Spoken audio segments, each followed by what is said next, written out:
Boa tarde a todos, queridos amigos. Coisa boa a gente poder se reunir mais uma vez aqui no nosso Centro Espírita Meimei, uma casa que trabalha em nome de Deus e de Jesus, para nós nos relembrarmos do Evangelho do nosso Mestre e também das orientações da doutrina espírita que tanto nos esclarecem, nos consolam, são um roteiro para as nossas vidas, né?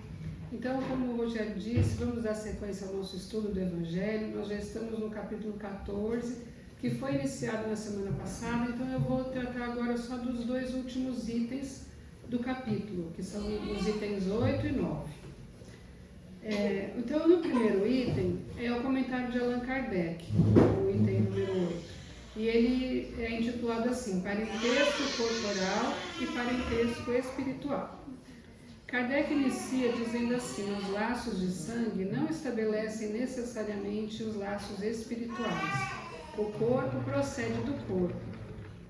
Porém, o espírito não procede do espírito, porque este existia antes da formação do corpo.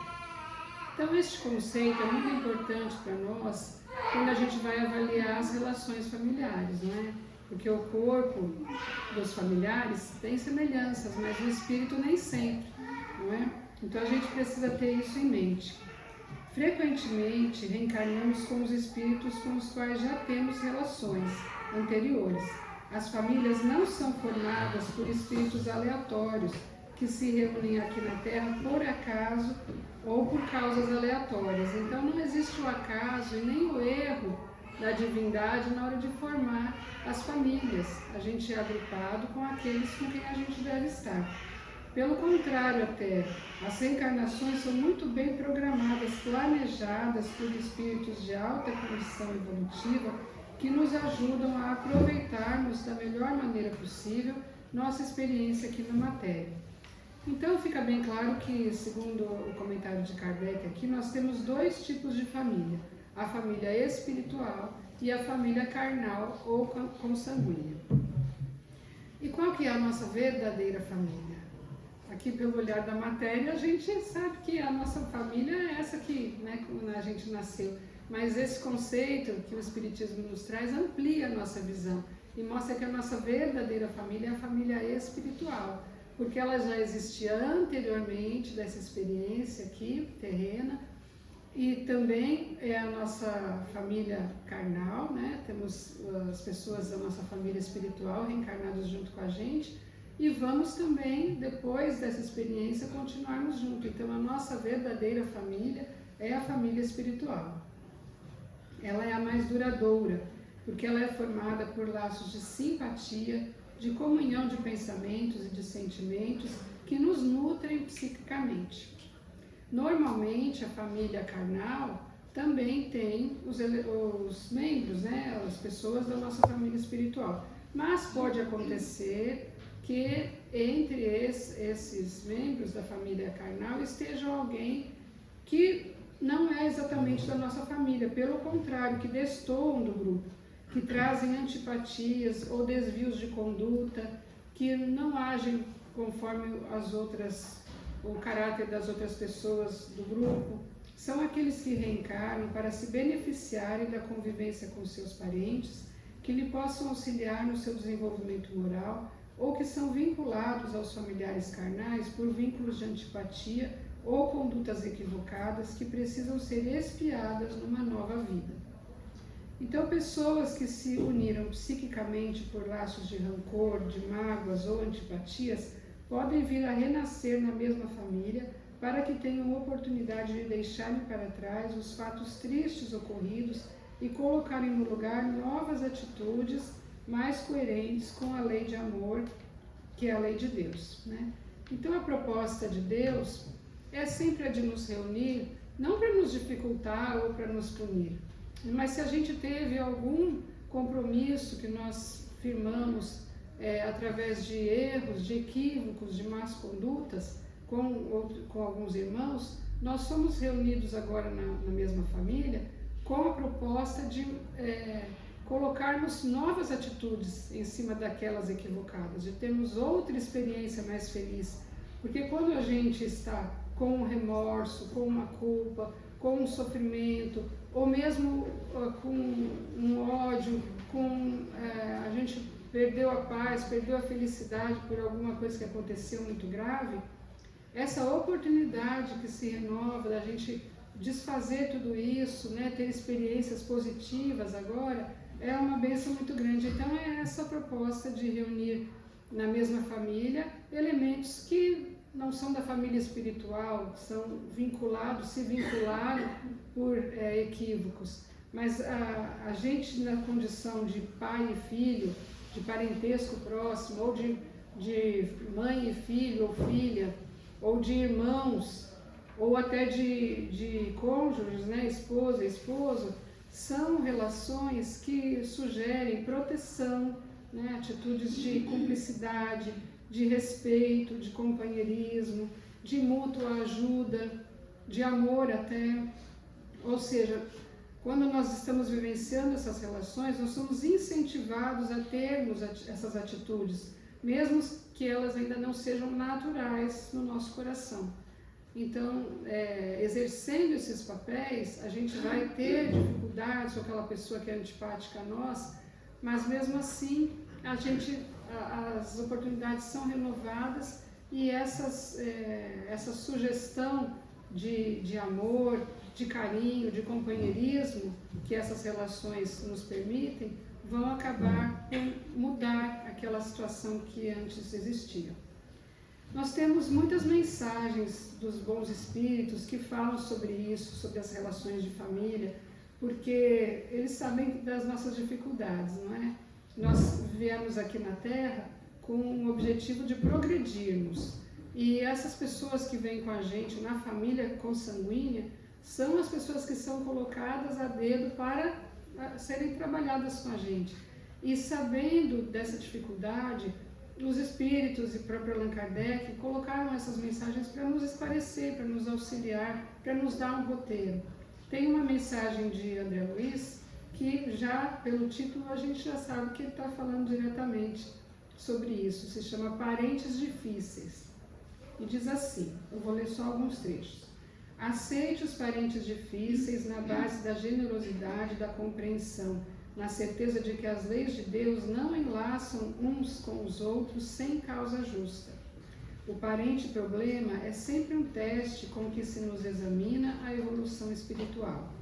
Muitas vezes a criatura complicada que se nos agrega à família traz consigo as marcas de sofrimento ou deficiências que lhe foram impostas por nós mesmos em passadas reencarnações. Nas provações e conflitos do lar terrestre, quase sempre estamos pagando pelo sistema de prestações certas dívidas contraídas por atacado.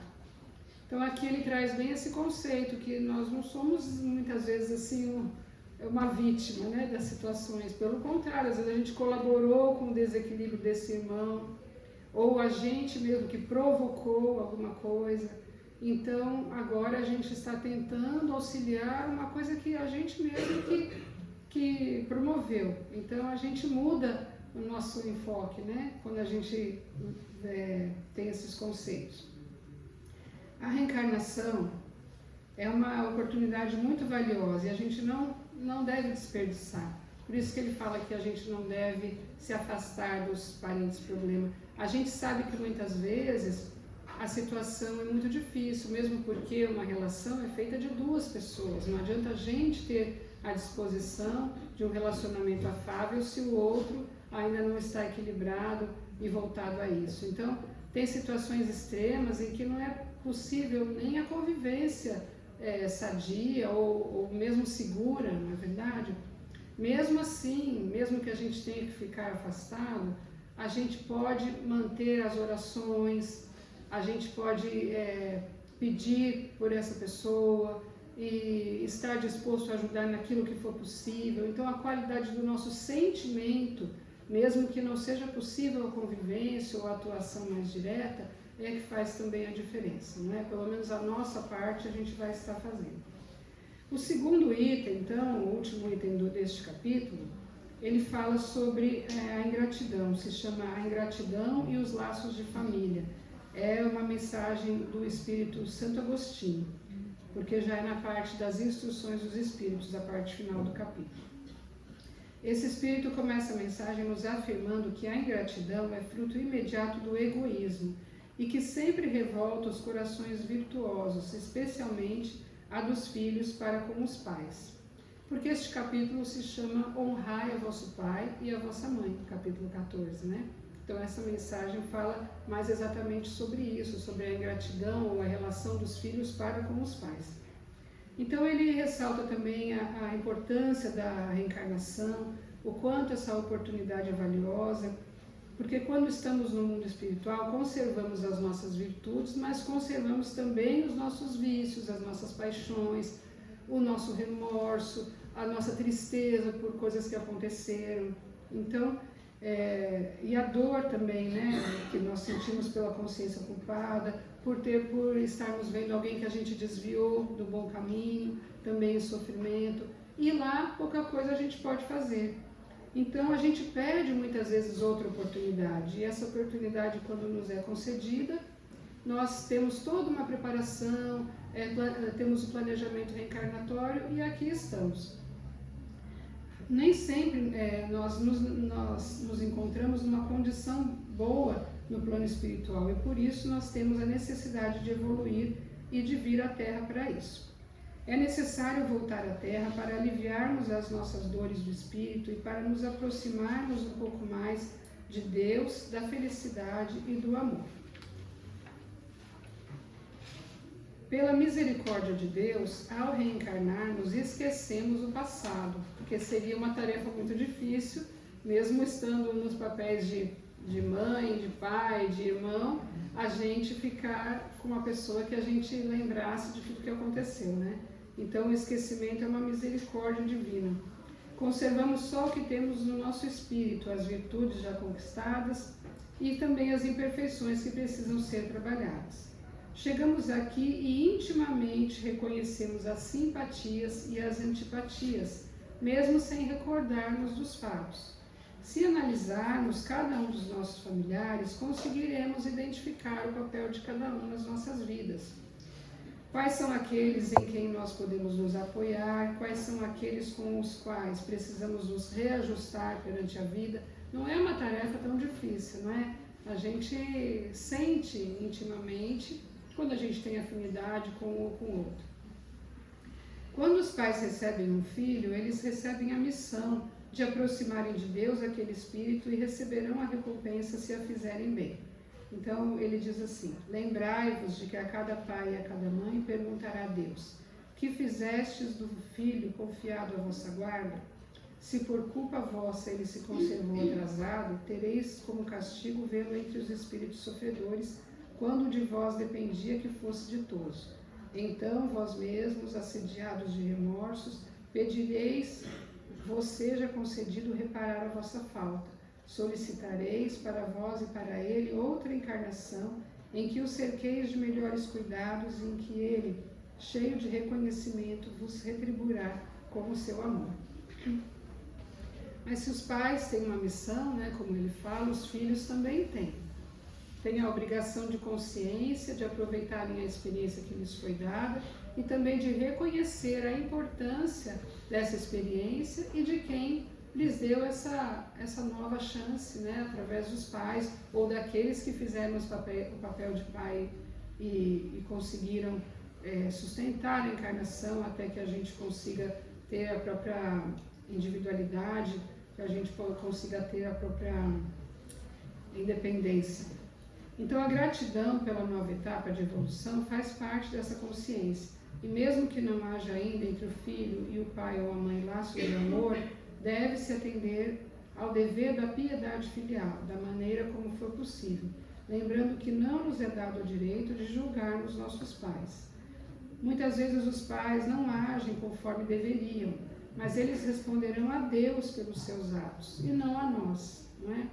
A gente já falou sobre isso quando estudamos o capítulo sobre o perdão, sede misericordiosos, que nós não podemos fazer o papel de juízes. Isso cabe a Deus. A gente tem que fazer a nossa parte, não é?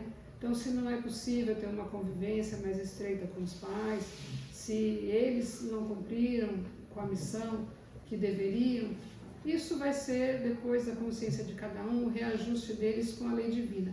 Mas a nossa obrigação de filhos é da gente ter consideração, fazer tudo o que for possível, como a gente falou, né? Então, quanto possível, a gente ter esse sentimento e colaborar no que eles precisarem, enfim, porque é através desses pais que a gente teve essa oportunidade. Aos filhos cabe fazerem o melhor possível, cumprindo com sua consciência seu dever moral. Não esqueçamos que Moisés, há mais de 3.000 anos atrás, escreveu apenas 10 mandamentos como código de conduta. E um deles já era honrar pai e mãe.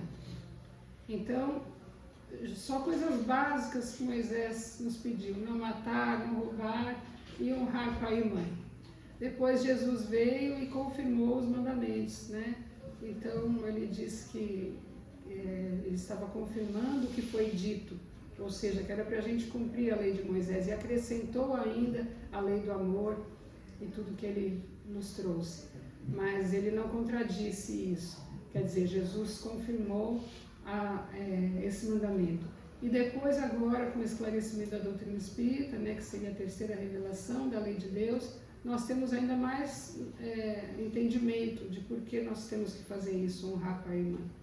Então, e Allan Kardec dedicou um capítulo inteiro dessa obra no Evangelho segundo o Espiritismo a esse assunto, esse capítulo 14, honrar pai e mãe. Então, é um assunto que a gente deve tomar cuidado, para a gente não cometer pela nossa vez alguma falta e alguma coisa que a gente ainda vai ter depois que ressarcir para as leis divinas. Então, antes de terminar, eu gostaria apenas de lembrar do recurso valioso que nós temos, que se chama Evangelho no Lar, o culto do Evangelho no Lar. A gente sempre fala sobre isso. Antes a gente falava na Casa Espírita que a recomendação era de fazer o Evangelho no Lar uma vez por semana, reunir a família, e ler uma página do Evangelho, comentar as orientações da doutrina espírita, ou também só do Evangelho de Jesus, ou do Novo Testamento, se for utilizada a Bíblia, enfim. E a gente juntos procurarmos esse entendimento da lei divina para caminharmos todos juntos, fazermos a prece, pedir a proteção dos bons espíritos para o nosso lar, para cada um de nós na família. Então, isso é um recurso muito importante. Por ser uma reunião aparentemente simples, a gente pensa que não tem tanto valor, mas tem muito, não é? Então a gente pode implantar, ou pelo menos lembrar disso, e até não fazer só uma vez por semana, fazer quantas possível, se possível até diariamente. Porque se a gente toma banho todo dia para limpar o corpo físico, a gente limpar também a psicosfera da família, a vibração espiritual também seria desejável, Então, a gente tem o Evangelho no Lar como recurso, as instruções dos bons espíritos, e que Deus nos ampare a todos para que a gente consiga amenizar com aqueles espíritos que nós precisamos as dificuldades e fortalecer os laços também de amor que nós temos com os nossos familiares. Muita paz a todos.